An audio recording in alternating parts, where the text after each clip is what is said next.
2010 সালের 7ই ডিসেম্বরের পতন শুরু হয় এবং সে পতনের পর্যায়ে আমরা 11 সাল 12 সাল মানুষের আত্মহত্যা করতে দেখেছি, মানুষের বিনিয়োগ শেষ হয়ে যেতে দেখেছি, শূন্য হয়ে যেতে দেখেছি এবং বহু আপনি দেখেছেন যে সেই সময় মতিঝিলের বিভিন্ন হাউজে আগুন বা বিভিন্ন জায়গায় রাজপথে আগুন, পুলিশের সঙ্গে টিয়ার গ্যাস গোলাগুলি আমরা ছিলাম সেই সময়।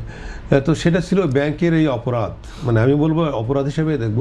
সেটা নিয়ন্ত্রণ করে না সেই সময়কার ব্যাংকের যারা নিয়ন্ত্রণ, বাংলাদেশ ব্যাংক বা নিজের ব্যাংক নিজেই এটা বিনিয়োগ করেছে, এটা অপরাধ। তারপর থেকে আর কিন্তু মানে এই সীমা অতিক্রম করে আর ব্যাংকের বিনিয়োগের বিষয়টা আর ওইভাবে আসে না। এখন তারা এই বিনিয়োগ সীমার অনেক নিচেই বিনিয়োগ করছে, কারণ তারা নিজেরা এখন ঢুকছে। অনেক ভালো ব্যাংক আছে, কিন্তু তারা তো দেখবে যে তারা বিনিয়োগটা কোন খাতে করবে, তাদের আগে তারা লাভ দেয়। আপনি কোনো বিষয়ে ব্যবসায়ীকে বাধ্য করতে পারেন না। তারা যে 25% বিনিয়োগ নাও করতে পারে, তাদের ইচ্ছা হলে 5%। আপনি যদি বলেন যে কেন তারা করছেন, এটা কিন্তু বলতেও পারেন না, আপনার অধিকার নেই। আপনি ব্যবসার নিয়ম হচ্ছে পরিস্থিতি আপনার তার অনুকূলে আনবেন, সে ব্যবসা করবে কি করবে তার ইস্যু।